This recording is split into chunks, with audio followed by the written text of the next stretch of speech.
evening. We preceded this with some interviews for vacancies that we have on a couple of our boards and commissions. So we'll now go back to our published agenda, which there are copies in the back if you'd like to follow along. And we have, first of all, our administrative committee will hold its meeting, and it's chaired by Councilman Biggs. Please, sir. Thank you, Mayor. Appreciate that. As you can tell from the agenda tonight, we've got some reports that might be a little lengthy, so I'm going to get right to it. Melissa Radke is here, who is our tax administrator for the county, and she's going to update us on the work that the tax office is doing. So, Melissa, I'm going to let you just go ahead and jump right in. I will try not to take up too much of your time. Good evening, Councilman. Tonight I'll just be updating you on the occupancy tax for the traditional and the short-term rentals. If some of you aren't aware, what is occupancy tax? The occupancy tax rate for Chowan County is currently 5%. Other counties around us are a little higher, but we're currently sitting at 5%. It's of the gross receipts derived from the rental of room, lodging, campsite, or similar accommodations furnished by any hotel, motel, inn, or similar place within the county. The room occupancy tax applies to rooms or houses rented by individuals or companies, which we have a lot of going on here in Edenton and Chowan County. It's included but not limited to rentals on websites such as Airbnb, VRBO, there's Windu, Roomorama. There's a whole bunch of all these websites. People even post on Craigslist for their room rentals. This does not apply to any accommodations furnished by nonprofit, charitable, educational, benevolent, or religious organizations when it's used to further their nonprofit purposes. It also does not apply to any private residence that's rented for less than 15 days per calendar year, to any room, lodging, or accommodations supplied to the same person for a period of 90 days or more continuously. So if they rent for less than 15 days in a calendar year, they're kind of exempt from the occupancy tax. If they rent to the same person for more than 90 days, that is also exempt from occupancy tax. So there are some rules that we kind of have to fit in for them to fit into the occupancy tax space. What's happening and why? The tax office has taken over collection of the occupancy tax. Historically, the county finance office has done this. The county finance office, however, does not have any authority to utilize and enforce collection procedures. That is what my office handles. So that's why our office is now handling these accounts. A lot of the accounts that we had were simply just not paying, it seems. If it came into the finance office, great. If it didn't, there was really nothing that they could do at that point about it. So my office is handling these now.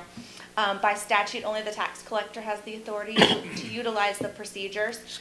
We can use wage garnishment, bank attachment, levy, debt set-off, civil suit, or criminal misdemeanor prosecution if folks don't pay and do follow the rules that we have in place. My office, since I've taken over, fair and equitable is kind of the motto that I've set for the office. I want it to be transparent, fair for everybody across the board, so that's kind of where we're going with this occupancy tax stuff we've got going on. Our purpose is to ensure that all rentals in the county, traditional and short-term, are paying personal property taxes properly, as well as their occupancy taxes if needed. And like I said, to ensure that short-term rentals are paying their occupancy tax properly, making sure that folks in the county and the town are aware that they're supposed to be doing this. I don't think a lot of people are doing it on purpose. I just think a lot of folks aren't aware of what the rules and regulations are. So what we're putting into place that hasn't been there before, every 3 years, each rental unit is going to be audited by our third-party auditing company, County Tax Services. Currently, all of the businesses in the county get audited on a regular basis. So we're going to start that for our short-term and our traditional rentals as well, to make sure the occupancy tax is audited by a third party and not just our office. So what's being done? We've created policies and procedures in the office so we follow the same thing for everyone. There's not kind of a one-off going on. We sent over 100 letters out to property owners inquiring about their rentals. These are long-term rentals that we've known about, those renting their homes, a year at a time or more, as well as to the traditional and the short-term rentals as well. The letter included a questionnaire to determine if they're traditional or short-term rentals, asking if they rent the entire property or a single space, a single room, if they have a mother-in-law suite, a garage space, something of that nature. What furnishings they may be providing, if any, just to ensure that we're taxing everybody properly. We're actively searching for rentals of all kinds. So our office, on our quote-unquote downtimes, we are searching the websites, we're searching VRBO, we're searching Craigslist, we're searching all of these sites to make sure that we contact the folks who may not know what they're supposed to be doing. If they don't realize they're supposed to be listing their taxes, we're going to let them know. If they don't know that they're supposed to be paying occupancy taxes, we're going to let them know. So we're actively searching for everyone to kind of get everyone on the same even playing field. Any new information we receive is being cross-checked with our personal property assessors in the office, so we're making sure that any of our short terms are getting personal property taxation as well as occupancy tax and vice versa. And any information on occupancy tax has been put up on our website.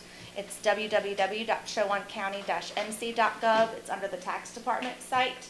And if we wanted to put that on the town site, we can do that as well.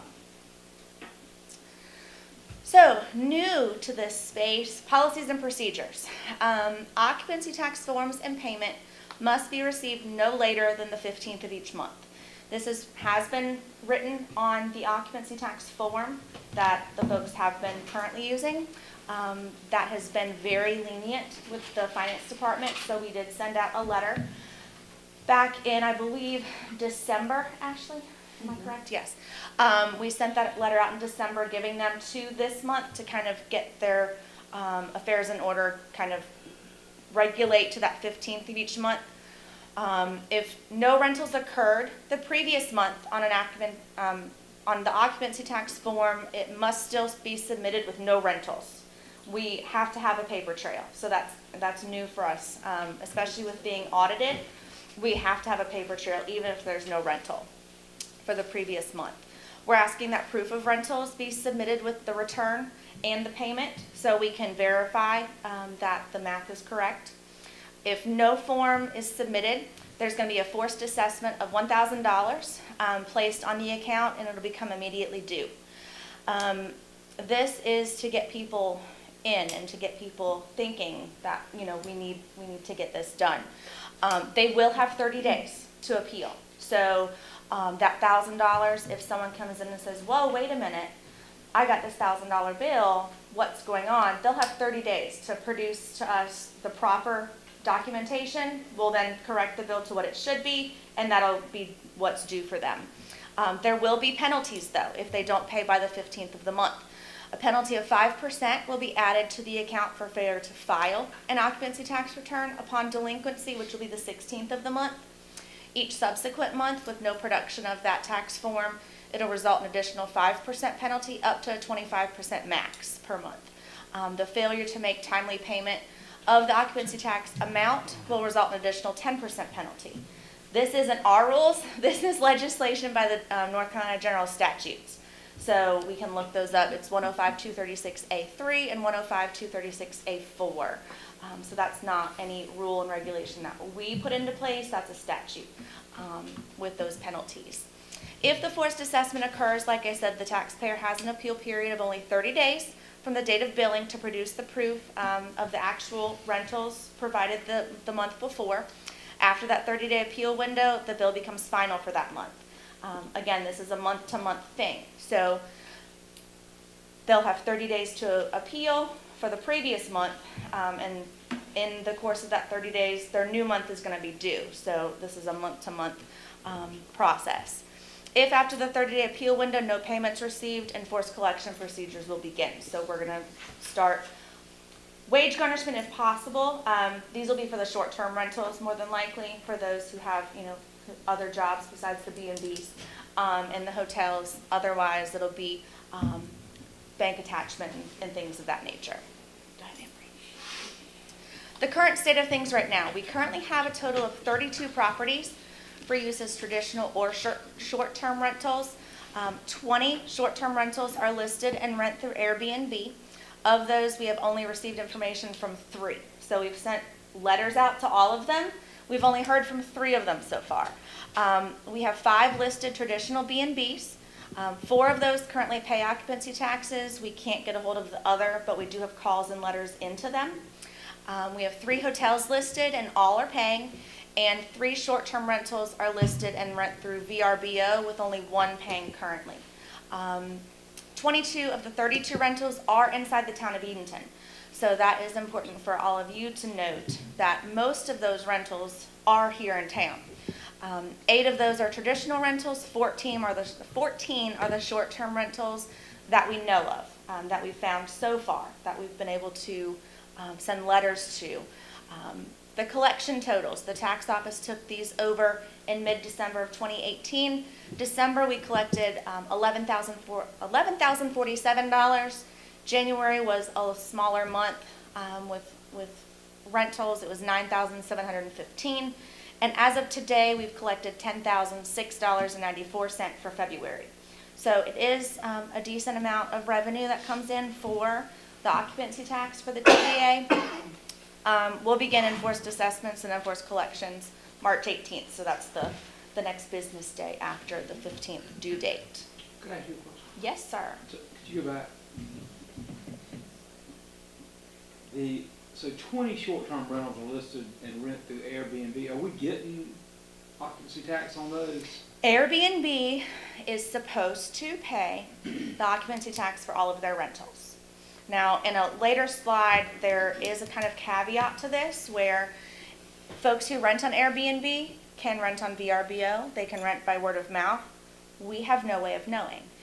So this occupancy tax is very difficult in a way to enforce because we have no way of verifying besides their own records that they provide us of what their rentals are. We have asked the folks who rent through Airbnb to provide us with the list that Airbnb gives them so we can make sure that Airbnb is paying the correct amount. Airbnb is very difficult to get a hold of. They don't like to produce the records that we necessarily need. If they did, we would know where all of them are, and we don't. So that's one difficult thing with these occupancy tax rentals is, especially these that are rented through websites. It makes it a little difficult, and we'll talk about that. But when you say you've only heard from 3, of these we've only received information from 3, that doesn't mean we don't receive occupancy tax. That does not mean we don't Okay. receive occupancy tax. We just can't verify one way or the other if we do or don't. Okay. Yeah. So is it fair to say too then that you can't tell whether or not they're renting 14 times or 15 times? Correct. We pretty much have to rely on the information they write down on the form.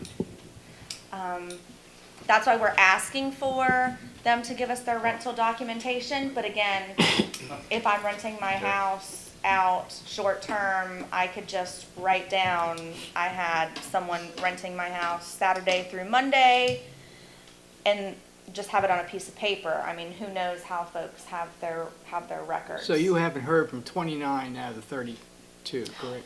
Well, 32 include the traditional ones. Okay. So we haven't heard from, well, yeah, like 17. 17, of okay, them. 17. Yeah, 17, 18 of them. So there's a lot. A lot of them are the Airbnb folks. So again, we don't know if we have or have not received their occupancy tax. Airbnb is supposed to pay for it. We just have no way of knowing that for sure. That's why we're asking those Airbnb folks to send us that documentation. They can just go on to, I guess there's a website from what we're told by other folks who we have talked to with Airbnb. And they can go on and print off their previous month's statement, I'll call it, and they can send it in to us. So we have received 1 or 2 of those, and we're trying to add those together to see if it makes sense with what Airbnb sent us, but knowing that there's so many, it doesn't add up right now. So it's very difficult, as you can imagine. Any other questions on this slide? Okay. So, one more, just Yeah. as a follow-up to what was already been asked.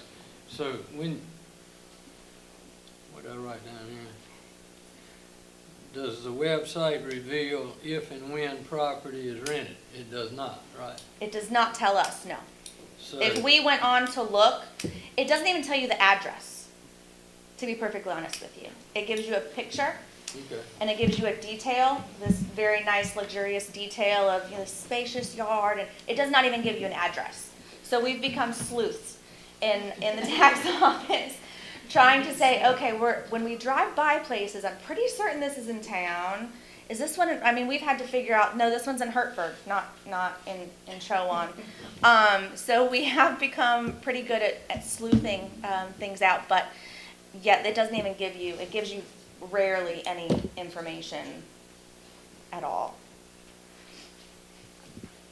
Okay, so this is the occupancy tax form that we currently have. We have a call in because there's some incorrect information on here now that the finance office is no longer taking care of this. We have a call in to get this reworked a little bit, so that way it'll all be correct on there. But it's a little hard to see, I apologize, but it pretty much just has their information, you know, say, I'm just going to use the Hampton Inn. Hampton Inn, their address, here at the bottom, may I? Okay. In this area, it tells you how many rental days you have, and then it gives you the total receipts in this area. So they pretty much do their own math, as you can see. It's not an Excel spreadsheet that does it for them. They write down their gross receipts. Then this says total tax, so they have to multiply their gross receipts by 5%, write that here. And then, because they're doing all of their own work, they can subtract 3% of this total tax amount for doing their administrative work, and that gives us the total amount that's to be remitted.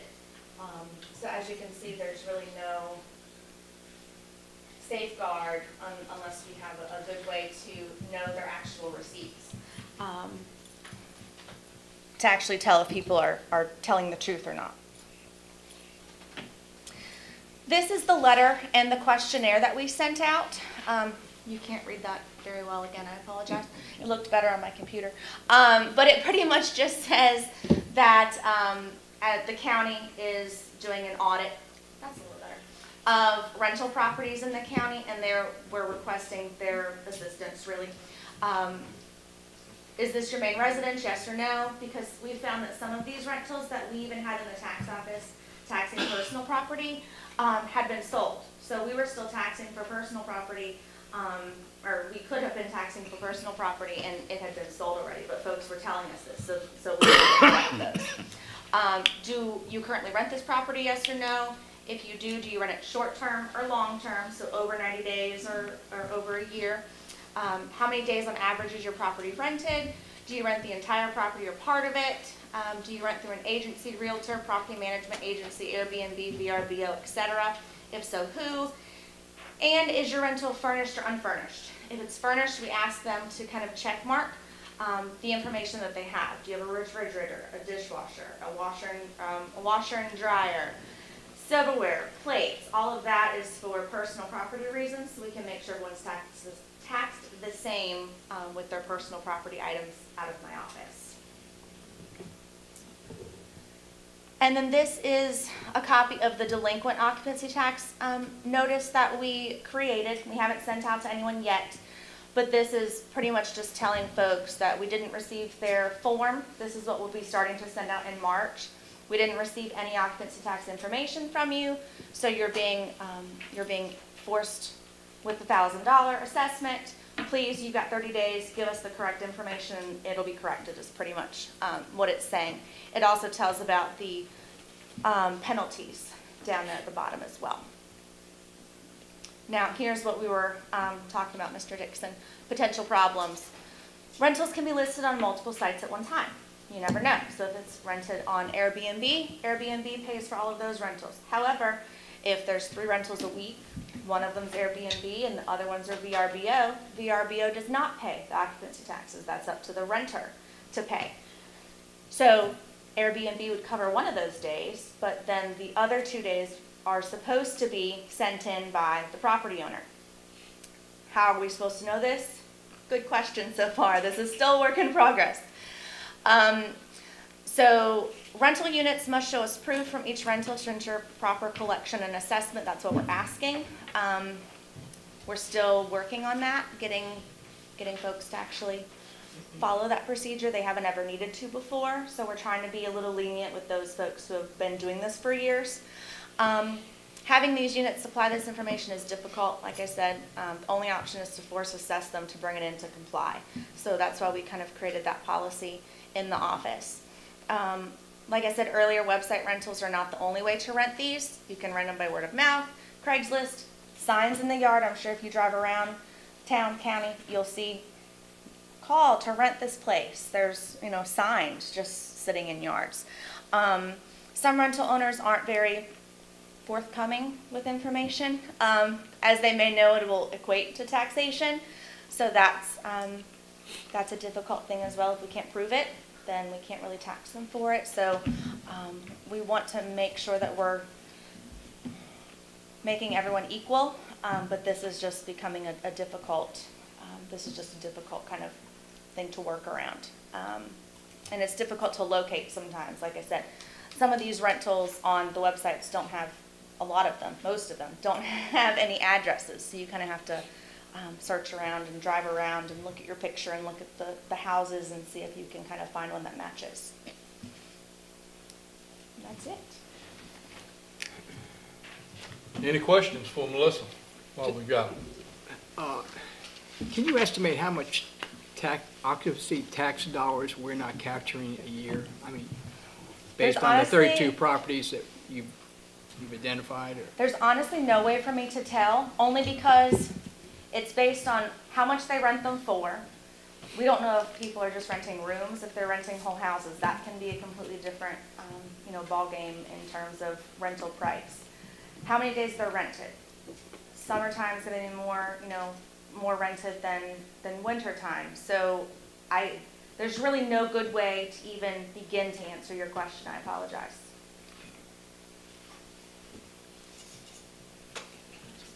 Sure, absolutely.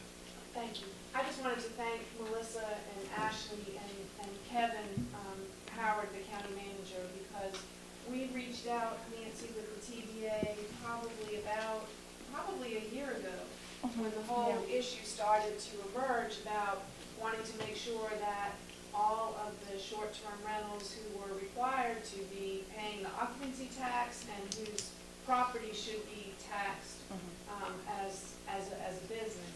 And Melissa just has been terrific, as you can see from her presentation. She has embraced this new initiative that has been tasked to her, and I appreciate all of the work that she and Ashley have put into it and the support that the county is giving. Of course, it's, the occupancy tax is a county collected tax, but it benefits the majority of the town of Edenton in terms of promotion. So I thank you for all the work that you've done and how you've embraced this new responsibility in a positive manner. So You are welcome. And thanks for helping us. just so everyone knows, this is Ashley Ewer. You're welcome. She is our delinquent tax collector, and she's taken over, taking in all of the funds and helping me kind of get this program off the ground while I do my other tax administrator duties. So she kind of heads this up day to day, and so I want to thank her for all of her hard work.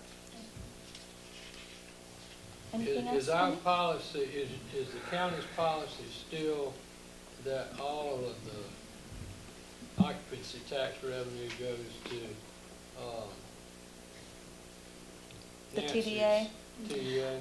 There is a percentage, I should know the full percentage, but this is Kim Smith's thing in finance. There's a small percentage that gets taken out and left with the county for our collection purposes. Oh, okay. Other than that, everything goes. Nancy, are you? 3%. Is it 3%? Okay. It's 3% of the total amount that's collected is kept for the county for the administrative purposes, and then everything else goes to Nancy with the TDA. So all these dollars is Craig was alluding to could be going back, and as Anne Marie just said, could be going back into the effort to promote Yes, the travel and tourism yep, through TDA. yes. Okay, Great. thank Mm-hmm. Melissa, thank you so much for being here. Thank you. And I'm sure there'll be questions that'll come up, and we'll try to get those to you. Next on the list, having heard that presentation, we are fortunate tonight to also have Rebecca Badgett here with us from the local government's legal specialist with the UNC School of Government. And Rebecca is going to talk to us about the ordinance that, the draft ordinance, let me put it that way, that we have that has come out. And if anyone needs copies of the draft ordinance, Anne Marie placed some on the back table back there. Rebecca, we are glad to have you. I understand Thank you you. are going to be staying with us tonight and I am. meeting with TDA tomorrow, so enjoy your stay here in Edenton, and we look forward to your report. Thank you. Good evening, Councilman, and I'm excited to be here today. This project has sort of been a few months in the making. It's been especially working with Anne Marie and Elizabeth, lots of email exchanges, to work to draft a short-term rental ordinance that reflects the needs of Edenton. As you mentioned, this is a draft. It's up, alterations can be made. Adam Lovelady, who's also with the school's government and is the zoning expert, has reviewed this ordinance as well for any kind of zoning compliance issues, and he's given the thumbs up. I am also a lawyer who got involved in short-term rental regulations about a year ago, so I've spent a considerable amount of time during the past 12 months really getting up to speed on this issue. I have a publication, a book that's coming out this summer about short-term rental regulations and the occupancy tax. So hopefully some stuff we've incorporated in here will help you guys with your collections and having to be less of a detective. I think tonight, since I'm sure not everyone is equally familiar with everything within this ordinance, we'll walk through it slowly. I'll take questions, and we'll see maybe where we can add things, subtract, get some opinions, but this is a touchy subject, so not everyone's going to be happy with the outcome of this rental or this ordinance at the end once you adopt it. But I would think of this as like a first step, and we're allowed to regulate short-term rentals under your zoning powers, and so let's sort of see some options and walk through this together. In the first section, we have the purpose. And I'll skip down to the third paragraph. The purpose of this ordinance is to regulate short-term rentals with the following goals recommended as key to preserving the health, safety, and general welfare of town citizens, protection of neighborhoods, and property values. So our goals within here are to clearly define short-term rentals, to clearly identify where short-term rental properties will be located or allowed to operate, to establish basic safety regulations for visitors renting short-term properties, to reduce the liability of the town, to protect neighborhoods from unwanted short-term rentals and the problems that arise as a result, such as parties, noise, parking, dogs, trash, etc., to maintain property values, to have a local contact to quickly and effectively address issues that may arise during a rental stay, to allow homeowners the opportunity to legally rent their dwellings where permitted, and to regulate short-term rentals consistent with the authority given by the North Carolina general statutes. So the regulations herein were written with all of these goals in mind. The scope of the article, section 2. Can I ask questions as we go along? Sure. Under number 4, Yep. to reduce liability of the town. Yes. Help me with that one. We have incorporated a provision herein where you're going to require the short-term property owner to maintain a commercial liability insurance policy. And it goes into a little bit more detail, but it helps the town. I actually read that, the $500,000. I did read that. but- Yeah. So that's the direct link back to there. The provisions of this section shall apply to whole house short-term rental properties. This section does not apply to other types of transient lodging, such as hotel, motels, rooming houses, or bed and breakfast establishments. Another type of lodging that's not covered, which I did not mention in here, and you could consider regulating it at another time, is called homestay lodging, and that is the room sharing option, where someone rents a room just within their dwelling unit and actually remains on site during the time. For instance, Blowing Rock regulates short-term rentals, and then they regulate homestays separately. Wilmington, same thing. But we're going to start right now with just the whole house short-term rental properties. We can always add So, regulations. I mean, I know that there's several people in the historic district doing rooms in their houses Yeah. now, you know? It's an easy add-on and Yeah. sort of based on the needs of the town. When you say short-term rental, does the food service factor enter into this? Or are we not considering any food being served? There in should be this? no food served. Correct. And actually, within this ordinance, we don't have a regulation to that. When I was thinking, that's something I want to add, just to make it clear. But it's not a bed and breakfast, and the owner should not be serving any kind of meals to their guests. That doesn't mean the guests can't utilize the kitchen for their own cooking purposes. That's one of the reasons people choose to rent houses, but it should not be served to them. But if someone left a gift basket of food on the bed or a bottle of wine, yeah, that's, That's a tricky one. They're not, are they Okay. serving food or All is it right. prepackaged? We could exclude that if you'd like. okay. Except as provided in this section, nothing herein shall be construed to prohibit, limit, or otherwise supersede existing local authority to regulate the short-term rental of property through general land use and zoning authority. Nothing in this section shall be construed to supersede or limit contracts or agreements between or among individuals or private entities related to the use of real property. An example of this would mean the North Carolina Short-Term Vacation Rental Act still applies. Property owners can enter into contracts directly with their guests under the Vacation Rental Act, and it would have no effect on how you are regulating short-term rentals. Let's go through the definitions. Some of these might be a little bit unfamiliar, and they will be farther explained in the ordinance. But there's a code compliance verification form component. And this would be a document that the town would create to be executed by the short-term rental owner, certifying that the property complies with applicable zoning, building, health, and safety code provisions. So later on, we talk about inspections, but this is sort of a supplement to an inspection where the property owner is saying, hey, we've met these other standards that haven't been included in the inspection requirements. A designated responsible party is a local contact person responsible for handling complaints stemming from the use of the dwelling unit. Let's say the guest locks himself out during the stay. You might want to have a contact person who can go to the property and let that guest back in without calling the local authorities or a locksmith. It's sort of like a first line of command to help alleviate any kind of concerns, or the neighbors could call that contact person. I'll also get into that in more detail. A hosting platform is just another word for Airbnb, VRBO, all the online platforms where these houses are listed. Incidental vacation rental is the listing and or rental of a residential dwelling unit for fewer than 14 days per year. This kind of goes along with the occupancy tax thing, where you don't have to pay occupancy taxes if a house is rented for under 15 days a year. We're saying here, if you're only going to rent your house for fewer than 14 days a year, you're not going to be responsible for getting the permit and complying with all this. You have sort of a grace period if there's a special event once a year.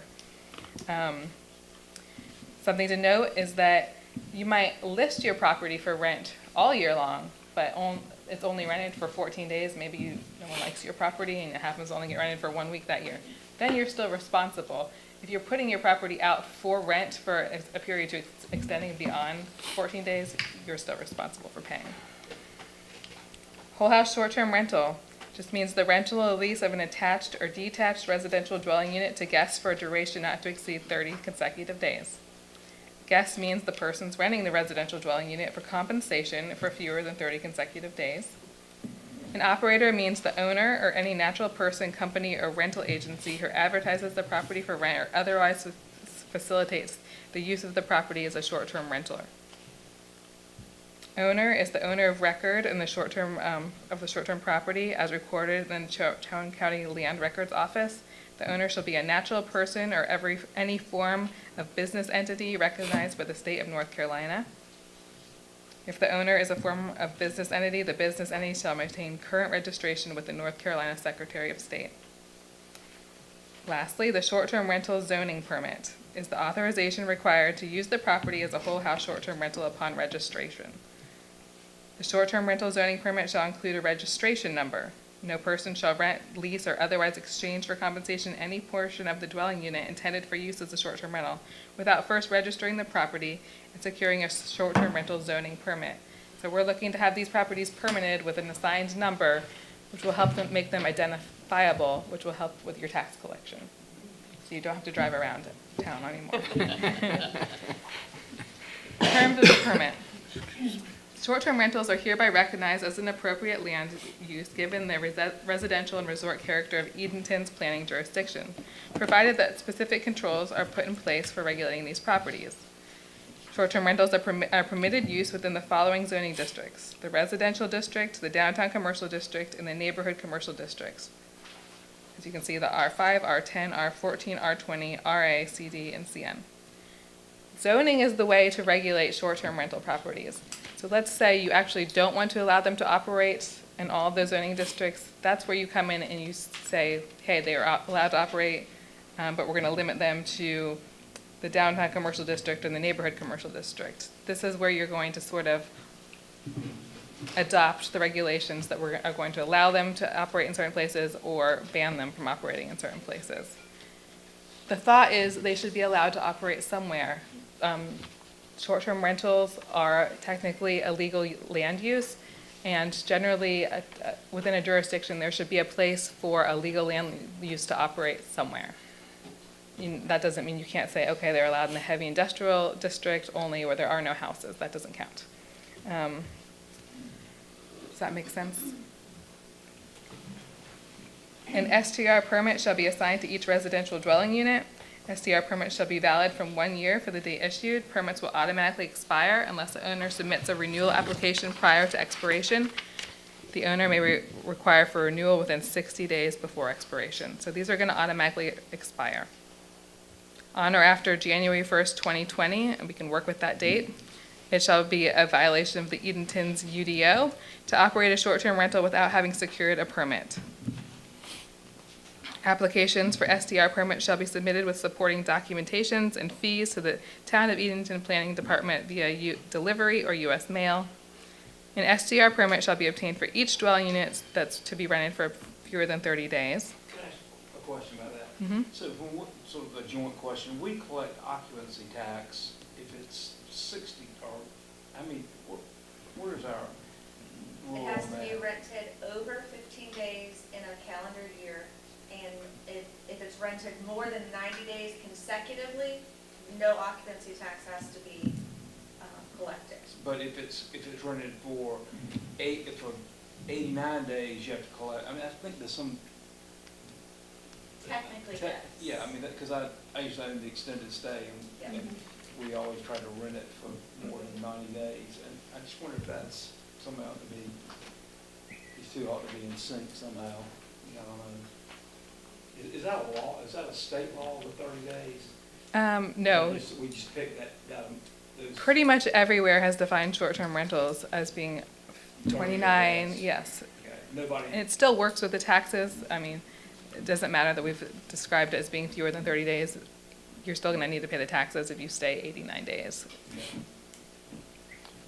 Another question, when you said, when it says in here, excuse me, that the permit shall be obtained for each dwelling unit, does that mean if someone has 5 different rooms that they have to get one for each room, or is it just the one house? It would just be the one house. Okay. But if they have, they have 3 or 4 houses throughout the town, it'd be 3 or 4 permits, yeah. different. But what I'm hearing is this doesn't include the person that's renting rooms in their house, which I think we need to make it cover everybody. I mean, I think that's almost as much of a concern as the whole house. So, isn't that right? You said this isn't covering the person that has an extra bedroom and rents through Airbnb. This doesn't cover that. It doesn't, but all we have to do is add that in by saying it includes full house and homestay rentals, and I'll define homestay rentals. Or you can decide to actually have a separate ordinance that kind of outlines the same thing, but it's just geared towards homestays. Is any reason to do that? Like a separate one versus having one? It depends, like, for instance, Wilmington allows homestays everywhere without any sort of restrictions, but their whole house rentals are much more regulated, so they have a 400-foot separation requirement between the properties. So if you're gonna have a lot of differences, then maybe you should say, yes, we need something separate that's like a lighter regulation for homestays, because we're gonna get really intense with our whole house rentals. But as this ordinance is written, it's pretty applicable to homestays and whole house rentals. It just depends if you want to adopt really strict regulations, then we would probably want to separate them. Number 6, for purposes of this ordinance, authorized applicants are referred to as owner and are those persons authorized in Article 4, Section 48 of the UDO. Number 7, this one has been written so that if a home is sold, the permit gets to transfer with the sale of the property if they so wish. In the event of the sale or transfer of any residential dwelling unit holding a valid STR permit, the permit shall remain active, subject to the conditions set forth for non-conforming properties set forth in Section 127A of the UDO. If the STR use is discontinued for a consecutive period of 108 days or any period of time without present intention of resuming rental activity, the permit shall automatically expire. The reason for this is sometimes people will sell a property saying, I have the permit, it's actually sort of an asset in the sale of the property, and then it can be sold with the property. And as long as the new owner sort of picks up where the old owner left off and the property might have been rented out, the permit continues, and they would just have to sort of fill out a form saying that they're the new owner. Could I ask a question about Mhm. that? That sort of seems to say that it would be a, it would be a continuing use if the zone, if we changed the, like, we allowed them in one zone and then later didn't allow them in that zone. Is that what you're trying to say? Because, I mean, if they No. can just go and get a permit, I don't see why that's an asset. If they can just go and apply for it anytime, but if it's, if we downsized Right. it, then it looks like it becomes something different. The zoning would have always been allowed for this provision, so you would never have had a zoning, a valid zoning area that now is not allowed to have short-term rentals, but someone changed, the permit changed hands. It's just more if the property changes hands, but the zoning district is always allowed to have the short-term rentals, just allowing that sort of ease of transfer of the permit. We can easily say the permit ends when the property is sold and the new applicant or the new buyer has to apply for the permit within 60 days. I mean, so the permit shall remain active subject to the conditions set forth for the non-conforming properties. I mean, Yeah. why would it be conforming now and then later be non-conforming? And that's what I'm trying to understand, why, if it's conforming now and we're still allowing them there and it's regulated, why wouldn't it be conforming then? That's what I don't I see understand what that means. That is an issue with that So language. what I'm thinking is, it meant maybe it was conforming, and then we decided not to put them in R5, but they're in R5 and they remain non-conforming. That's what that seems to say to me. That's a good thing to point out. I don't know whether that's. It doesn't read right. You're right. I think that's what our intention was with that, and I noticed that we've got the number wrong, it should be 180 80 days. days. because 80, yeah. That reflects that section of the UDO that talks about non-conforming uses. So I think there were two purposes. There was one that if they were going to continue what the previous owner had done, we wanted to be sure that either it was a seamless transition or they came and got a new permit, or if there was the case like Councilman Dixon is stating where they had been permitted and then we changed our ordinance, they were a non-conforming use, as long as they came in within that 180-day window with the intent to continue operating as a short-term rental, then they would be able to continue. It would be, That makes sense. Thank you. that's what. Yes. That was articulated nicely. And we can work with that one. There's no requirement to apply for an STR permit for incidental vacation rentals, which we talked about, of 14 days or fewer. The application process: in order to obtain a permit, the owner shall submit an application along with the required supporting documentation and a non-refundable application fee. The application shall be furnished under oath on a form specified by the administrator. The application shall contain the following information. The first one is just basically the contact information for the owner. The second one's the address of the unit to be used. The third one is the addresses of each short-term rental property located in the town's planning jurisdiction for which the owner already holds a permit. That's going to help you track to see how many people are coming in as investors and buying multiple properties. And down the line, you might want to amend this ordinance to only allow one permit per natural person, or we can maybe work with that. But it's a good place to start, just to kind of gauge your short-term rental market. The name, address, and contact information for the designated responsible party. A site plan drawing to scale showing the number of bedrooms and location of on-site improved parking areas. And the signed acknowledgement of the maximum occupancy requirements for the short-term rental properties. And we'll get into that in a little bit more detail. Supplemental documentation would be a sworn code compliance verification form.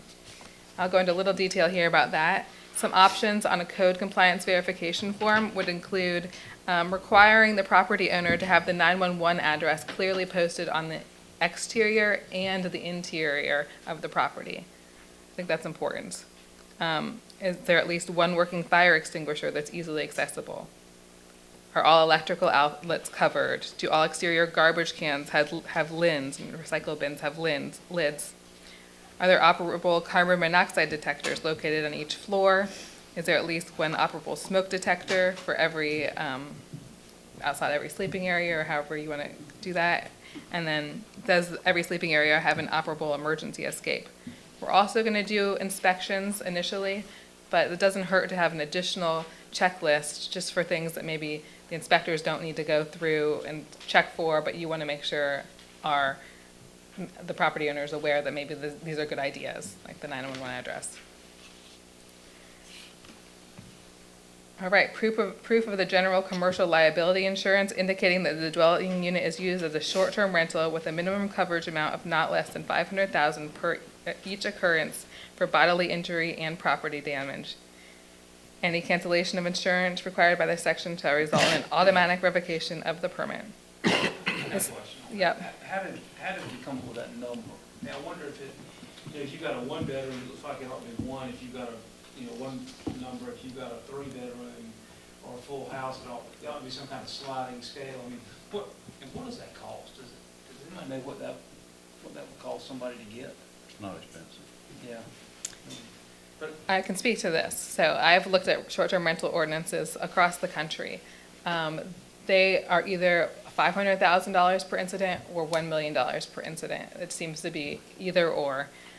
Airbnb and VRBO both provide $1 million in coverage for their renters, so it sort of goes on top of that, since those are the main two websites people use.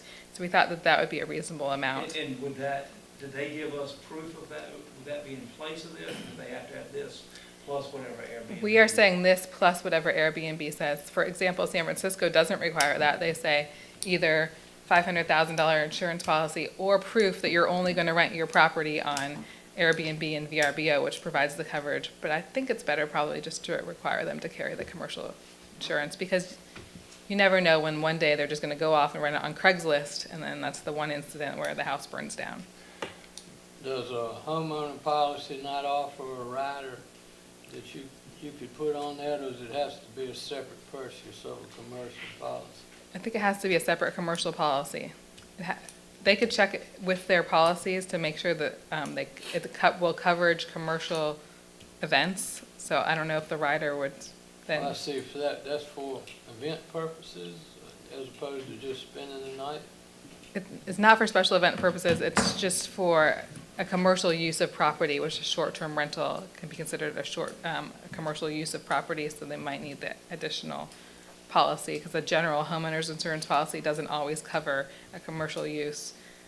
For example, my son was going to get watched in someone's home, and I said, hey, does your residential insurance policy cover anything if he gets hurt in there? And she said no, she had to get a whole commercial add-on or change to her policy.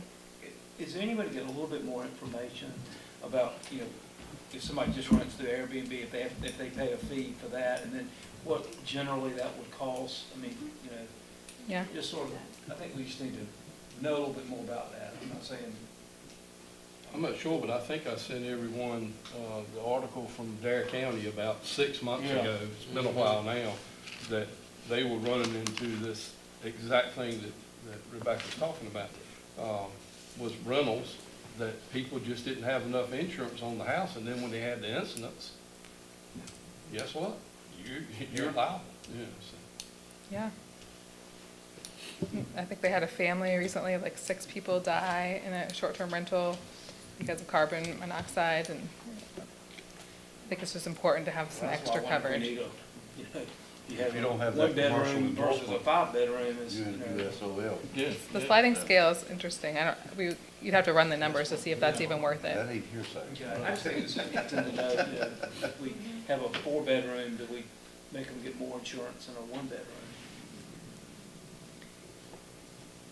Number 3 is just proof that the owner is authorized to use the dwelling as a short-term rental. Basically, proof that the owner is the owner.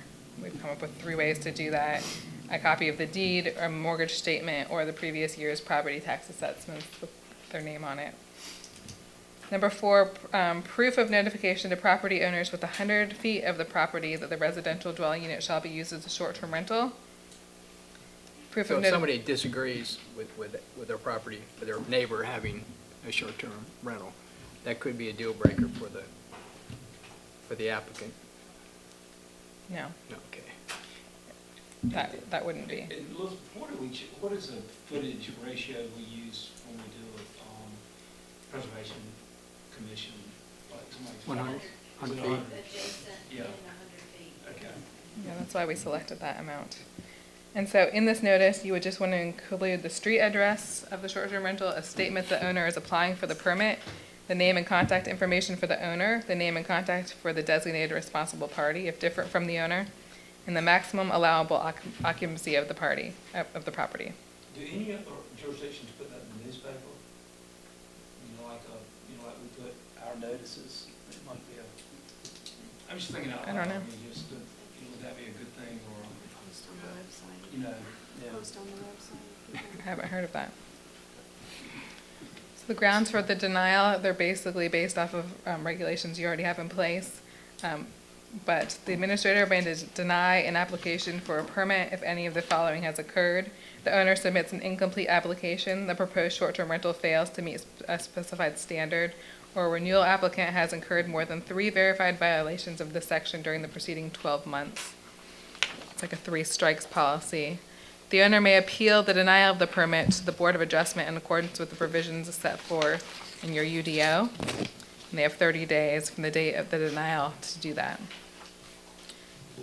Operational requirements. This is where things get fun. And you have some room to work, and we went back and forth on some of these, what to include and how many people to allow. So the first one is a maximum overnight occupancy, and that is something that most places that regulate short-term rentals are now incorporating into their short-term rental ordinances. The purpose of an occupancy is to avoid having these houses become party houses and overrun with people. So we thought, How did y'all come up with 15? Seems really high. I mean, that seems like an end to me. Excluding children. Yeah, I mean, that just seems really high. and that is totally, we can bring it down. It's you guys have some big houses around here I think we will. with Okay, multiple all right, bedrooms. well, yeah, okay. And that's why we put it a little bit higher, but, so, it cannot exceed 2 persons per bedroom plus 2 additional persons. Maximum total is 15, excluding children under 3. Bedrooms used in calculating the occupancy shall be taken from the permit applications as affirmed by the owner. So as you remember, you'd have to give a drawing about the property outline, so we're gonna work with what you provided us about your bedroom outlines to decide what your occupancy should be. For homes on a conditional or non-standard septic system, the maximum overnight occupancy shall be equal to the design load of the septic system. The occupancy limit shall be posted prominently within the short-term rental unit, and the owner shall ensure that all online listings and advertisements clearly set forth the maximum number of overnight guests permitted. So that means on their Airbnb website display, they have to say, this property can only hold 8 people, just to make the guest aware of that ahead of time. This is an interesting one. I think this is a good idea. Special events, including weddings, receptions, and large gatherings, are not permitted.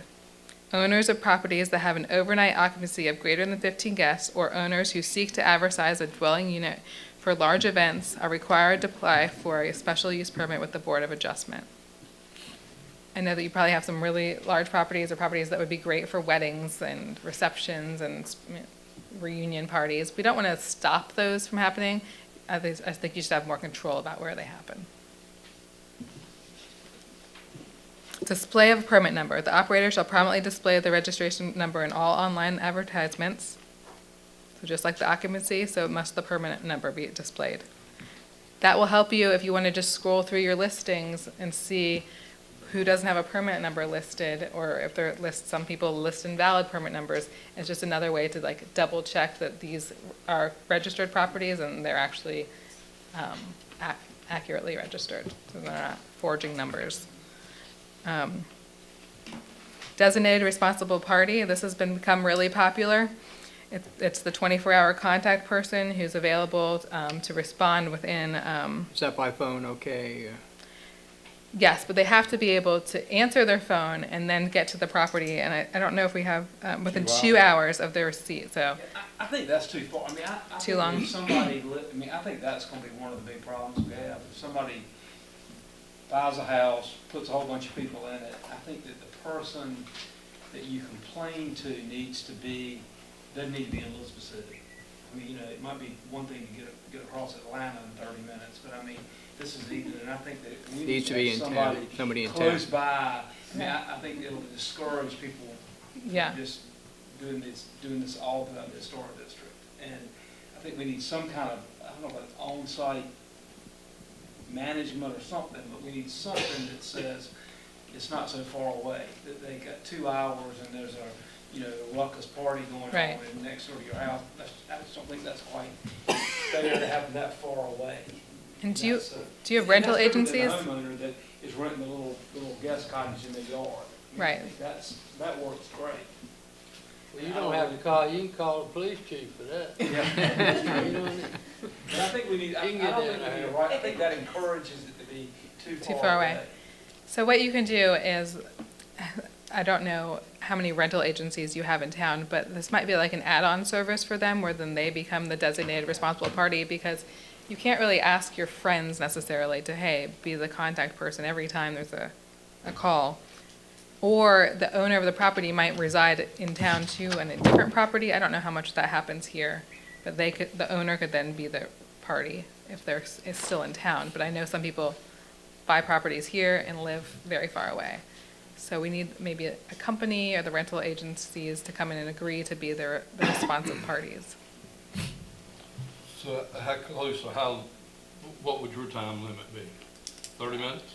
I think they need to get there in 10 minutes. Oh, I think they need- I think they need somebody within town to respond. I mean, that would be my take. Yeah. I mean, instead of coming from another community. And that would encourage us to keep people, to let the realtors do it. Some additional, Yeah, but that's just my take. if they're going to be responsive to that idea, they might have to get together and create a business where they're the 24-hour on call. Somebody's just, you're one person in the town of Edenton who responds to anything. And like Take I said, shifts. It's one thing to have I don't guest know. cottage in your yard that you rent out for, a bedroom or two. Yeah. But a When you large start having house. a 7-bedroom house with, that number of people in it, it becomes something different.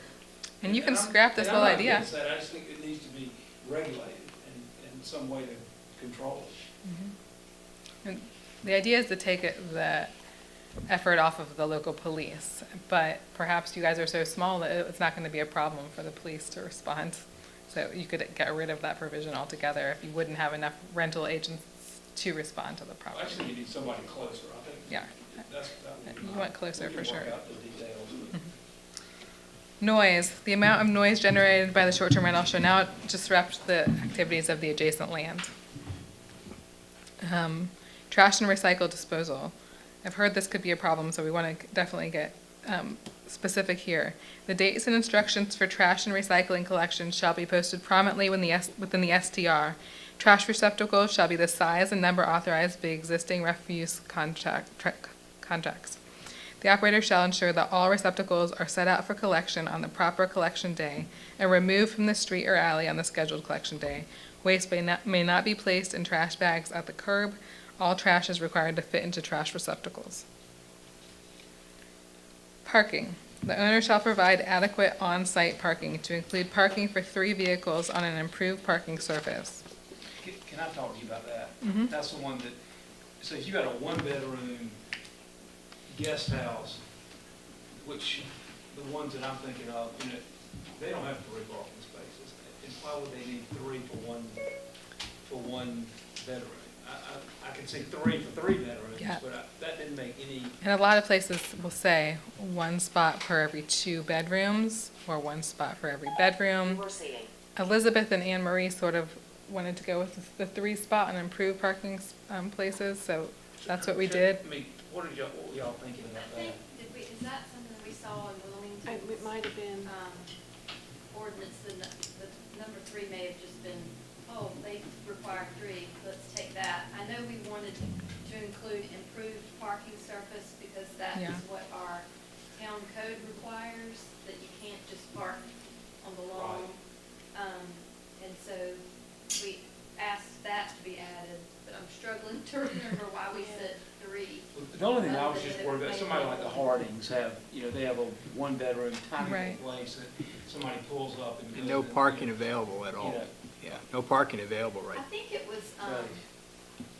more concerned with, Driveway. like if you were to have a whole house rental, and it would be more than just like the Yeah. 1 bedroom like you're talking about. I think that's where we For were. the going. larger. It looks like you could tie it to the number of bed, I mean, bedroom. I think, you know, 1 per bedroom or. Most places something like do that. tie it to the number of Yeah. bedrooms. Sure. That's an easy fix. It could Keep be, in mind too, that we have one property in Edenton where they paved the whole yard. Yeah. Out here on North Broad Street. We don't want to I encourage don't know that. how that happened. But, anyway, you can solve your, Airbnb rental problems like just green asphalt. do you have a lot of 3-bedroom condos that have been issued only 2 parking spots? Like, that's a big thing in Blowing Rock. So you wouldn't want to say, hey, 1 spot per bedroom, because that just wouldn't work. Like, I don't know what the Cotton Mill condos or, I guess, more. I don't think they can rent everything. I think their covenants against that. Double check. But we'll look at this next. Okay. Yeah, I just thought that was kind of unusual. We also have, the owner may request satellite parking, should there be a need for additional parking. Guests shall display a parking placard in their windshields to indicate that the vehicle belongs to an STR guest. Vehicles may not be parked on the lawn or on other non-designated parking areas. No recreational vehicles, buses, or trailers shall be parked on adjoining streets or visible on the property in conjunction with the short-term rental use. Guests shall abide by all parking rules and regulations set forth in your town code. Age limitation. The principal guest of the short-term rental unit shall be at least 21 years old. Minimum duration. The operator shall not make the residential dwelling unit available to short-term rental guests for a period of less than overnight. The simultaneous rental of more than 1 party under separate contracts shall not be allowed. That's just to cut down on any kind of human trafficking or prostitution. 21 age limit's pretty standard. You wouldn't have a kid just getting out of high school, 18 years old, and wanted to rent one of these? No, that wouldn't be, no, okay. You might, but I don't know if you want to allow that. You're talking about parks. You know, like a college student that's doing an internship in Edenton, you know, that's coming, I mean, I'm just. Not 21 yet? Yeah, I mean, I'm just thinking out loud. Now, that's a provision where if you did that, the homestay, home sharing, we wouldn't want to say you had to be 21 to stay in someone's house. So maybe that 19-year-old person doing an internship should be allowed to rent a room. So we'd have to sort of consider that. You could throw the word employed in there.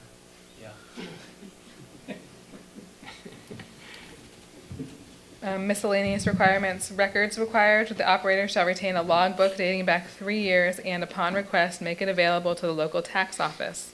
The log shall include the dates of the rental periods and nightly rate charged during each night of the rental stay. Advertisements, all advertisements on rental listings in online hosting platforms shall include the following information: the occupancy, the on-site parking availability, and the registration number. Taxes, short-term rental owners are responsible for paying the state sales tax, personal property taxes, and the transient occupancy tax as established by state and local law. Inspections, before a STA permit will be granted, the town of Edenton Fire Safety Inspector shall certify that the residential dwelling unit contains an adequate number of operable smoke detectors installed in compliance with the code sections of the town fire code. Owners shall install a minimum of one operable carbon monoxide detector located on each floor of the dwelling unit. Enforcement and review. Enforcement. The procedures for enforcement of this ordinance are set forth in your UDO. The penalties are also set forth in your UDO, so we're kind of just following what you've already set up. Permit revocations. The procedures for SDR permit revocations, including the appeals process, are also set forth in your UDO. Operating without a permit. Any person who operates a short-term rental property without having been issued an SDR permit shall be in violation of Article 7, Section 14 of the UDO. An action for recovery of civil penalty. If payment of a civil penalty is not made or violations are not cured or corrected within the time specified in the citation, then the matter may be referred to the town attorney for an institution of the civil action before the court of competent jurisdiction. So it can be escalated all the way up to the civil courts. Good question. You have a 7-bedroom house and somebody buys it and then goes and puts locks on all 7-bedroom doors. Where does that fall? That is in. Nobody lives there. Contract Yep. section. Is that a different regulation than what we have? The simultaneous rental to more than one party under separate contract shall not be allowed. Okay, so that's, You can't I do mean, it. Can't because do that, some of these big houses could just be coming in That's- Yeah. without regulating them. Right. We don't want to affect our hotels operating. Right. I mean, I don't think it's fair necessarily for people that, you know, have the cotton gin in to have all the Right. regulations, and then my next door neighbor turned his house into an inn by just adding locks to doors. No, but we definitely do not want to allow that. So these regulations just basically set forth a permitting program, so you can identify the properties. They sort of incorporate some basic health and safety standards, some operational requirements. So now you're going to have a better idea of how short-term rentals are operating within the town. And we can get more specific, add to this as you sort of see fit. But I think that this is a good starting place where you sort of think maybe where we should add or take away or amend. Yeah, and I've talked the whole time, I don't usually talk a lot, but, I think it's a great starting place, and I'm really for the sharing economy. I just want to make sure we do it in a fair way. Right. I have heard, and I don't know if this is rumor, I have not checked, that the legislator in their next section is actually going to take on this issue and an idea of a statewide registration for short-term rental properties. So they would all be required to register with the state, which Massachusetts has just done. Could you specifically cite some ways in which the adoption of an ordinance such as this would reduce the liability to the town of Eden? Because that's what's in the preface to all of this, is one of the Right. objectives. I think it's the idea that you've taken steps to actually regulate these properties in the first place that reduces your liability. You haven't just let them go. You now have health and safety regulations. You know that there's a smoke detector in every room. You know there's a carbon monoxide detector on every floor. You've asked these hosts to certify under oath that there's the 911 address is posted. So no one can come back and say, you've been negligent, town of Edenton, because you just let these properties fly under the radar and operate willy-nilly. We've done our best to sort of say, you have to have insurance. We put up all the safeguards that will help protect the town from any kind of lawsuit. Don't we have a governmental immunity unless we're engaged in a business?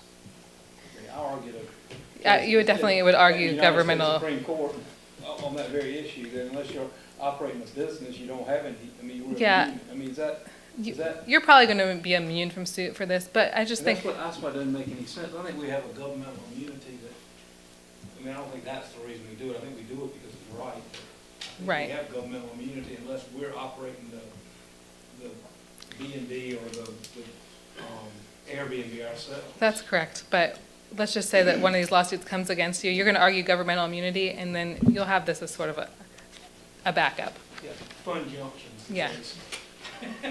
Well, your earlier story about 6 people dying from carbon monoxide Yeah, got my attention, as a good lawyer would plow right on through $500,000 and go wherever he wanted to. it's true. I think if we had a legal opinion, If- he would tell us that we were. Unless the immunity thing is in place. To me, that's exposure, minus that. Well, I mean, I think that would mean that we could get sued anytime somebody fell on a rental unit that we hadn't inspected or something. Yeah, I just don't think, Right. you know, unless the state of the law is, at least when I argued in front of the North Carolina Supreme Court about 5 years ago, was that unless you're operating a business, then you're not liable. I mean, if we're in that business and it becomes it's not a governmental function, it becomes a function that you're actually making money out of. Yeah, enterprise Yeah. type thing. And these inspections would be on an annual basis, fire inspections for carbon monoxide. That would be up to you whether you want to just do it as a first-time issuance Initial, then or an annual. re-up. I would say this should be on an annual basis as part of the renewal permit. Really, you just want these guests to be safe, so whether or not you probably wouldn't be liable because of government immunity, it's a way to make sure that the owners are providing these services to their guests, these safety services. I like to keep the application process simple, less burdensome. I don't want to keep people from not wanting to apply for a STR permit. I just keep it smooth and simple, the best Yeah. we can. I'll say Because I don't want to turn anybody off from the this. whole We house need thing this. is what concerns me, but I also am intrigued by it. So I mean, I think as long as we're regulating it, Yeah. it's good. Any other questions for Rebecca? And I will continue to work with you as we sort of hash out all the further details. Thank you for having me. Rebecca, Thank thank you. you for I being here. We appreciate it. appreciate Thank you very you being much. here. And again, anyone that would like a copy of the draft ordinance, there are some on the back, and it has been placed on our website. So feel free to go social media to look at it. I think that handles that part of the administrative committee, and we'll move on to letter C here, acceptance of a gift, a trailer from Regulator Marine, and I understand you have a presentation for us Just a tonight. small, I hope so, thank you. Mayor and Council, thanks for having me tonight for this. We're kind of excited with this, what we're receiving from Regulator Marine. Just to give you a little history, most of you know our 1923 Rio is stored in our station right now. We're hoping to be able to use it more in fire prevention and stuff, so we'll just go through this short little PowerPoint here. Again, our 1923 Rio. Right now, with the ladders on the truck, it's 21 feet long and just under 6 feet wide from tire to tire. I don't know if you can really make it out, but this is looking from the front of the station to the back. There's probably about maybe 8 to 10 inches in between the van and the Rio, and maybe 1.5 feet between truck 9 and the Rio. Our problem right now is when we respond to engine 8, which is on the front side of the truck, we have to back the van back out, and we have to pull it back in between the Rio and the door opening. So we're looking to try to find somewhere to house the Rio so we won't damage it with the work we spent on it. Okay? Again, you can see the narrow space in between the two trucks here. This is, again, truck 7 and the Rio. And then this is truck 9 and the Rio. So you can see we're limited on space inside our building at this time. Again, we're seeking this donation for Regulator Marine. Here's a picture of the trailer. It's 28 feet long. It has you can go to the next one. This is a picture of the inside from fender well to fender well. It's a little over 6.5 feet. So the truck should fit in there fine. It has storage racks on the front already. And this is the front picture just of the tongue. It's kind of the V-shaped tongue on it. And this is the rear ramp. I think it's one more picture from the side of the side door where we can enter officers from the side. And that's just the rear shot of it. Again, our plan for the Rio and the trailer is to be able to take it to Christmas parades around the area. We've been contacted several times by Mid-County, Elizabeth City proponents, but we have no way of getting it there at this time. Also, our firearm conventions are usually in Raleigh or Charlotte.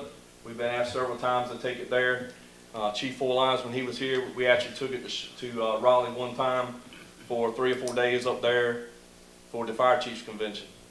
Vehicle days like at White Oak School and D.F. Walker, when they had a vehicle day, to be able to take it out there and let the kids see it. Maybe even take it for a little ride around the building or something. We had time with the kids. Fire prevention classes, being able to get it outside more, and our festival like the Heritage Day Festival, stuff like that. So we're looking at a way to store it and also be able to travel with it. We would like to get it somewhere where it's kind of climate controlled, also while it's stored in the trailer. Right now, we're just worried about it getting hit being in our building, getting in and out with our limited space. So again, trailer was purchased in 2009 by Regular Marine. Owen thought it was around $75,000 to $9,000 he paid for it. Today's estimate is around $3,500. And again, just want to say special thanks to Owen and Joan Maxwell. Owen contacted me back in December. Him and Chief Four Lines had talked several times before about a trailer and trying to house it, and they had 3 trailers that they would use for boat shows, and they were downsizing. And Owen contacted me sometime around January, and we got talking about this, and they finally got it cleaned out where we could give this trailer to us. So we're seeking y'all's support of this, and thank you. Where are you planning on keeping the trailer? That's what we're looking at. Okay. I know you've got limited Yeah, space in your back. we're limited right there. in the back too, in the back. While we contacted Harry, he said maybe we could keep it out there in one of the hangars for a month or so. Yeah. I'm trying to get with Scott Creighton. My understanding is that they're going to clean out the George C. Moore building once they get their building open and running good. Mhm. And maybe we can find space there, but we are looking for space to keep the trailer and the Rio in at this time. Good deal. Great. Y'all good with sending Yes. that right on? And you're exactly right. Owen and Joan do so much for this town and county, and Yes, they do. I mean, just one more thing that they're doing, and we certainly do appreciate it from them. Yes, sir. So we will send that right on to full council with the full committee. Thank you. Agreeing to that. Thank you. And letter D tonight, award of bids for the NC Housing Finance Agency Single Family Rehabilitation Grant. Yeehaw. Mouthful. Yeah, I mean,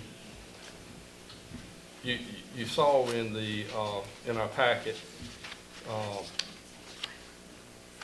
come on here. We had, correct me if I'm wrong here, we had 3 companies that actually sent in bids. One of them only sent in a bid for 411 Halton Road.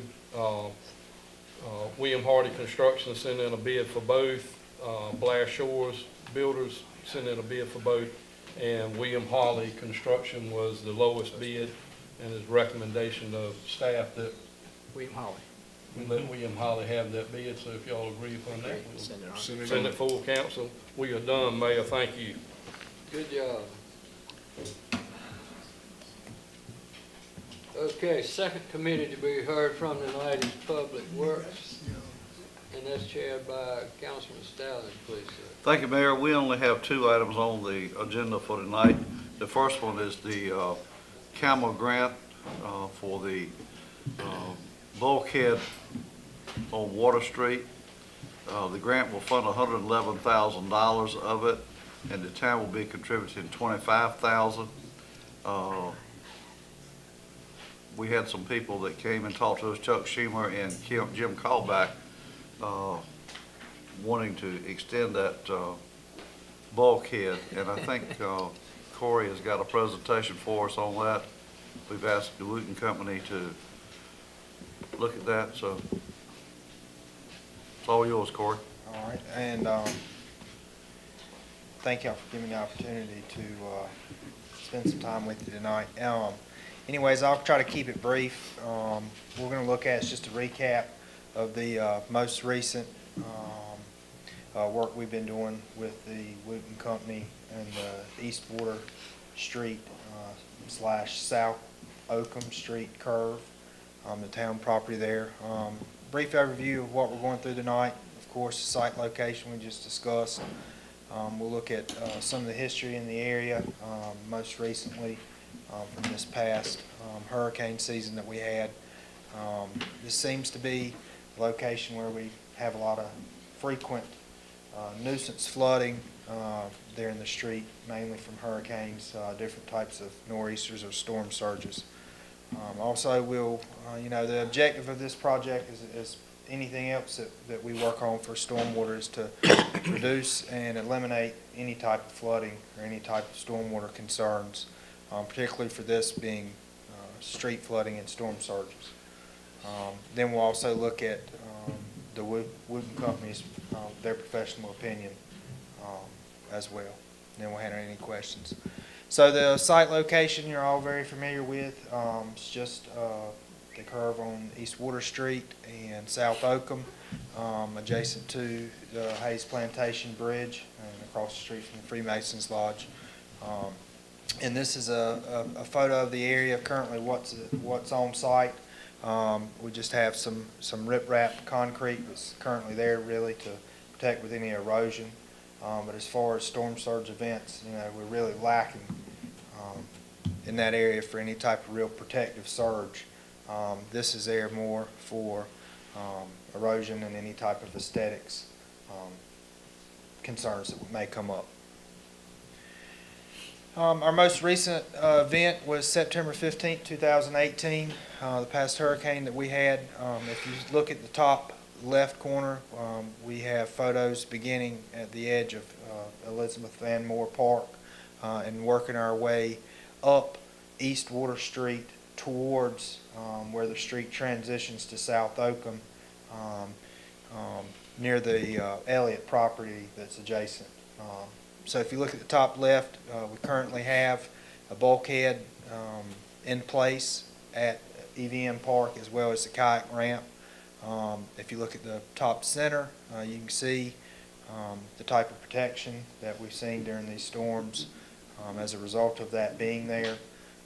And as you move to the top right, so just a closer photo of the very limited flooding that was toppling the bulkhead.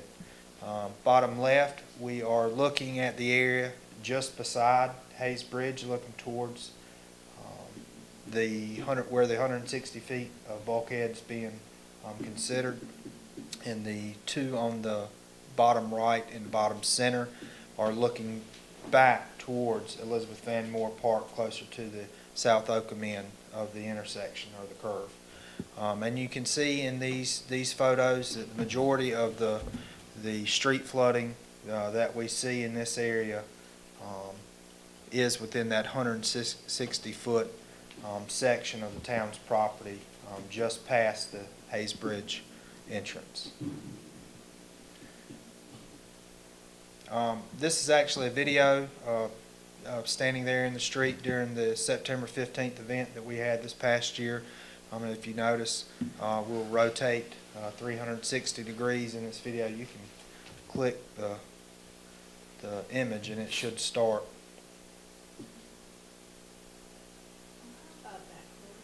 And so you can actually see in it. And the video footage is a little obscure. I had to play with this some, setting that up, kind of working your way, looking towards Elizabeth Van Moore Park and rotating towards the Freemasons Lodge, towards the curve in the street, and making my way back around to Hayes Bridge, facing EVM Park. But the majority of what we've seen in this instance came between where the two live oaks are, which is really the lowest point that the town has there. I hate that the video didn't orient right, but the objective here is to reduce and/or eliminate street flooding and storm surge events. Currently, the conditions that we have at Elizabeth Van Moore Park is roughly 40 inches higher than the average sea level that we see. And the section in yellow actually shows where the bulkhead would be installed and where any grading or changes in landscape would also occur to match the aesthetics that are there. Currently, the town and private parcel, you see a variation anywhere from 6 inches to 20 inches in height change above the average sea level or water level that's there. And on average, the town property is just slightly higher than what we see at the adjoining property. As far as the bulkhead itself, the technical specifications for the installation would be 160 feet. We would increase the elevation to match the 40% or 40-inch point that we have there at the kayak ramp and EVM Park. And we would increase from the 6 to 20 inches up to that 40-inch above average sea level. Really the key benefits here is really to harden that shoreline to help protect from erosion, as well as to help push water access further away from the mouth of Queen Anne Creek. And these bulkheads are really designed to not only take that impact and keeping the water from overtopping what's there, but it also helps redirect water back towards the mouth of the creek. And that's one of the big benefits that we should see here as well. Wooten, you can go to the next. Wooten was also in agreement in this. This is from the last correspondence we had with the engineer that we've been working with on this project. And they feel that in addition to the 160 foot of bulkhead to the town's parcel will provide benefits both to town property, East Water Street, and the surrounding properties and utilities, whether part of the full bulkhead extension to the rail bed or partial extension. Edenton has been provided a wonderful funding opportunity to continue the momentum of stormwater improvements in and around the Water Street watershed. So they also agree with the town that there's a lot of benefit to be solved with this new bulkhead installation. That's pretty much all I got. So any questions or concerns? Have a target build-out day 6 months down the road? At this time, we still haven't went through the construction design and engineering You could be in design. time for hurricane season? That'd be great, actually, yeah. We would like to try to get it done as soon as possible, but there will be some clerical limits on what we need to work through. The good thing is this project will be able to run in parallel with any other improvements that we're considering in the East Water Street area, particularly with the pump station. So this is something that we would try to balance both projects with. The grant money's already been approved, but we haven't actually gotten the grant as yet, is that correct? What we're asking is for the committee to recommend approval of the grant agreement, but because when we submitted the pre-application, the question was asked whether or not this project would adversely impact the drainage on the adjoining property owner, and would it exacerbate the flooding of East Water Street.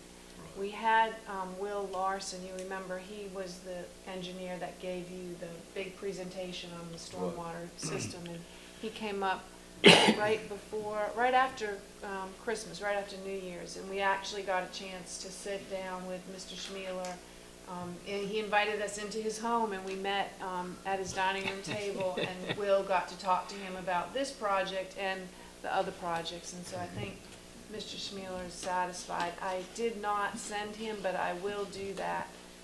I will copy he and Mr. Callback, they're both They out of appreciate town, that. Will's written report, so that they'll be aware of it as well. Any more discussion on that? I got a Mayor? comment, if I might. Go ahead. I know it's mentioned in the Wooten report, but I didn't hear it in yours, that also will greatly reduce the stress on our pump from recycling creek water.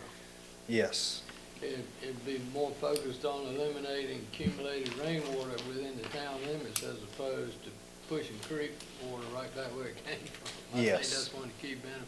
yes. So That's, we spend a lot of time, money, and engineering costs and what have you on getting that pump right, and yes, this is a missing piece of that. yes. Any other questions or comments on this? Then if it's okay with Reverend Poole and Sambo, we'll send that on to full council. The second thing we have is our speed limit study update on East King Street and South Oakham Street. The police chief has gotten a machine of some description from Elizabeth City to, has posted it on a couple of places on Oakham Street. And we're doing a speed limit study from that. So if that's, again, if there are any questions or comments on that. Can I just point out? Absolutely. The data that, the graphics that this machine produces was really, I thought, insightful. You saw the graphs, and now this is just one snapshot of traffic traveling, heading west, heading off of Oakham Street, heading towards town.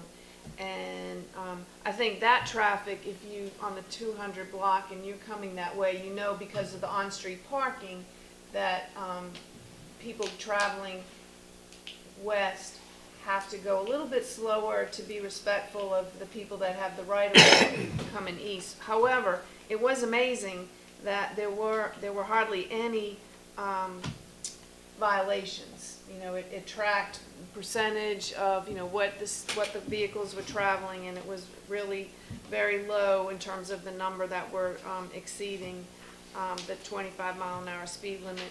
And it was interesting to see days of the weeks and times. So I asked Chief, I said, how much does this machine cost? We might want to see if we can't budget and purchase one, because It's well hidden. It pulls a lot of good information. But we're grateful to our friends in Elizabeth City for loaning it. So Chief has or actually with Corey's assistance, Public Works has changed the location, so we're getting traffic data coming in the opposite direction on King. And then the plan is a week later to put it on Oakham Street, right at the curve, and get traffic coming and going that way. So maybe by the March meeting, we'll have a more complete picture for you, but we wanted you to know that we were working on it. And then also, if I can, I wanted to show you, I had a hard time finding, when we were searching for these speed bumps that I kept hearing about in Greenville, and the engineer with the Wooten Company said, well, they're not called speed bumps, they're called speed cushions. And I thought, oh, okay. So I was Googling the wrong thing. But this is a picture. You've probably seen it. They have them in Greenville, and I find it hard to believe, but they said they've been there 5 years. They've been in Greenville, downtown Greenville, and it caused a tremendous amount of controversy before they were put in, but evidently people have gotten used to it. So I asked the fire chief to call his counterpart in Greenville and talk to them to see what their response is, what their opinion is from a public safety standpoint.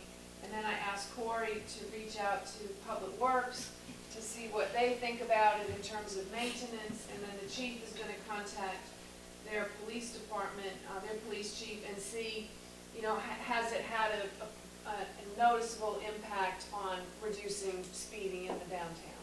So just really wanted to share with you that we were following up on these issues that you asked us to study. speed cushions. I like the speed cushions a lot better than I like the Yeah, speed yeah, bumps. speed bumps. Oh, yeah. It's gonna be interesting to see whether we really have a problem.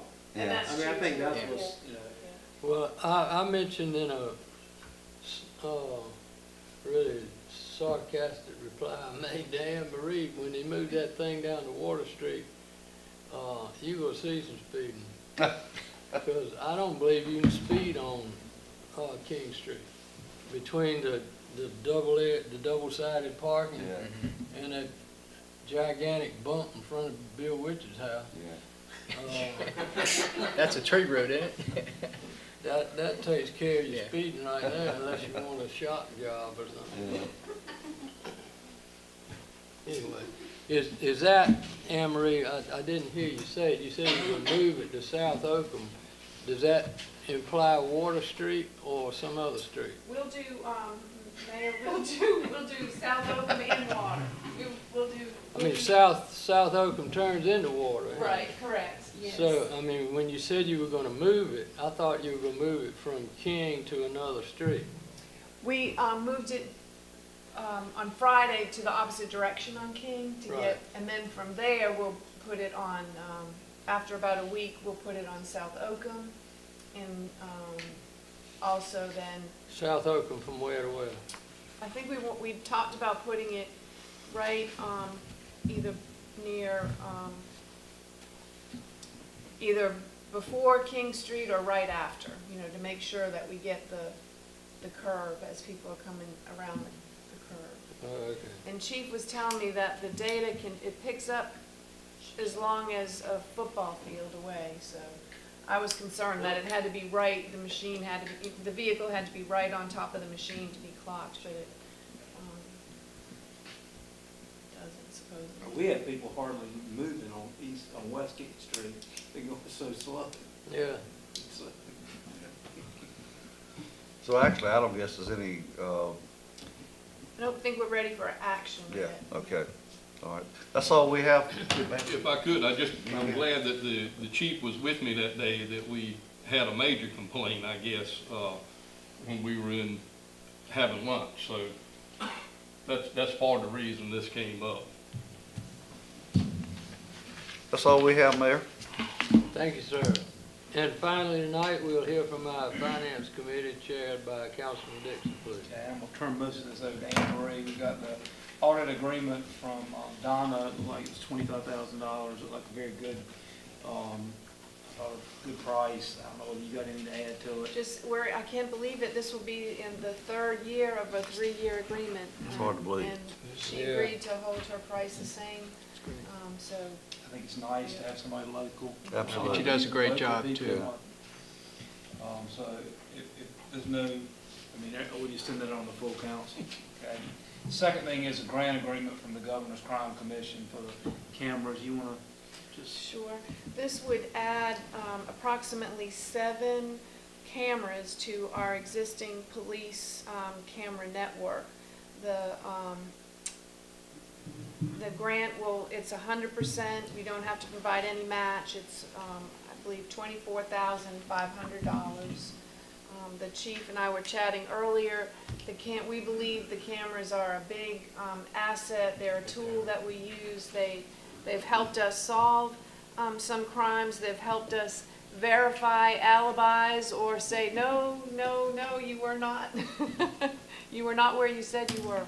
So, and to be able to have more, we've had a lot of requests from different neighborhoods in town that want cameras, so I think this will be a good opportunity for us to. That's sort of left up to the discretion of the chief, where to put them, where to locate them. We have sort of a plan, and we'd be glad to share with you what our plan is. Yeah. and then the corresponding budget amendment that goes with that. So I think we'll send both of those on to the full council. Fine with me. Okay. Next, the NCDOT garage space at the terminal building. Good.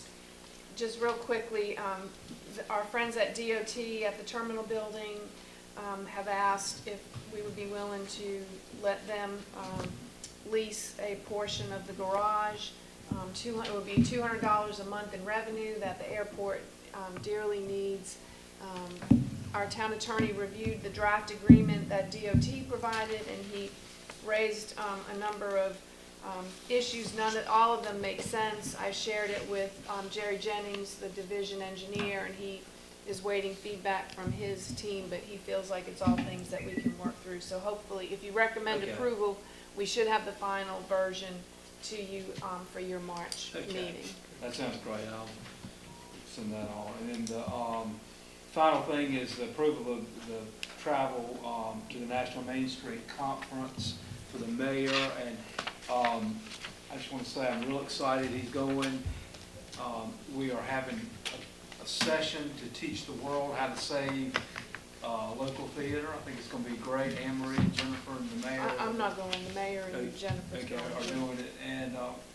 And then the wonderful sort of follow-up from this is that the National Main Street Center Board is coming from Chicago here May 3rd. 1 through 3, I mean, they come in May, in the first week in May, and so we're going to be planning that out. And there's some really great people that are coming to Edenton because we've got such a fantastic downtown.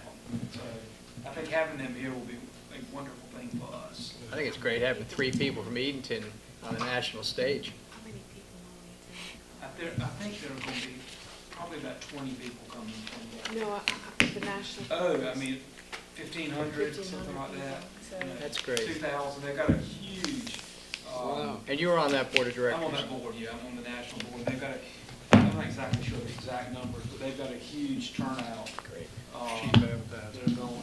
Cheap advertising. So, Mayor, do you have a PowerPoint? You gonna? Got it. Got it.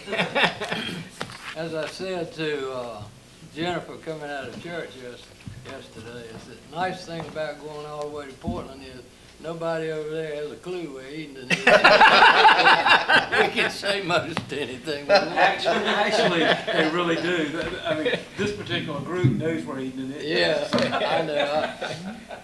I was just thinking geography, yeah. All right, we've completed our agenda for tonight, and this meeting is adjourned. Thank you all very much for your attention and endurance.